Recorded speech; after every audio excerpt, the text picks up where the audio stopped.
60 দিনের মধ্যে চূড়ান্ত চুক্তিতে পৌঁছানোর জন্য একটি রোড ম্যাপে সম্মত হয়েছে ইরান ও যুক্তরাষ্ট্র।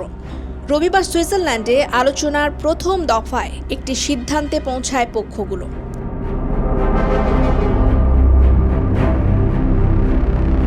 আমেরিকার প্রেসিডেন্টের হুমকির পর সুইজারল্যান্ডে আলোচনা রেখে চলে যেতে চেয়েছিলেন ইরানের পার্লামেন্ট স্পিকার বাগের গালিবাফ এবং পররাষ্ট্রমন্ত্রী আব্বাস আরাকচি।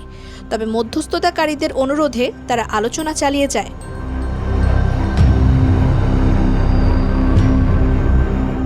আর সোমবার এক যৌথ বিবৃতিতে মধ্যস্থতাকারী পাকিস্তান ও কাতার বলে, চুক্তিতে পৌঁছানোর লক্ষ্যে ওয়াশিংটন তেহরান একটি কর্মপরিকল্পনায় সম্মত হয়েছে, যা পরবর্তী আলোচনা এগিয়ে নিতে সহায়তা করবে। আর এই আলোচনা তদারকির জন্য একটি উচ্চ পর্যায়ের কমিটি গঠন করা হয়েছে।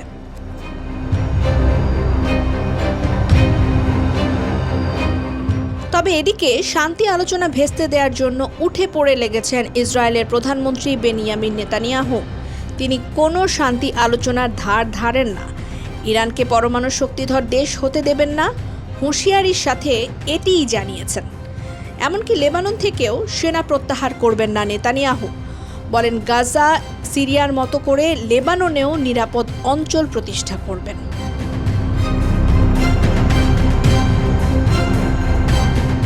তবে ইরান ছেড়ে কথা বলার দেশ নয়। লেবানন থেকে সেনা প্রত্যাহার না করলে ইসরায়েলকে কঠিন পরিণতির মুখোমুখি করবে ইরান। এমনকি এবারের হামলা স্মরণকালের সবচেয়ে ভয়াবহ হামলার একটি হবে বলে জানায় তেহরান।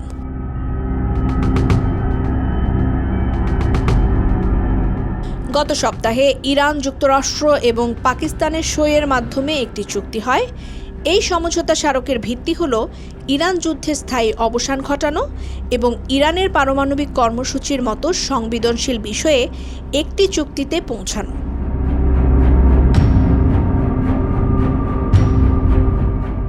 কিন্তু ইসরায়েল বর্তমানে যুক্তরাষ্ট্রকেও মানছে না। এতেই প্রশ্ন উঠেছে, এবার কি নিজ মিত্রকে হারাতে যাচ্ছে ইসরায়েল? আর এর পরও কি দেশটি ইরানে হামলার সাহস রাখবে?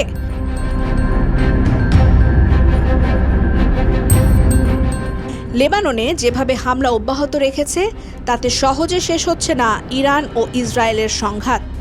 এখন নতুন করে লেবাননে হামলা বন্ধে সুইজারল্যান্ডে যে সেল গঠন করা হলো, সেটি কতটা কার্যকর হয় সেটিই এখন দেখার বিষয়।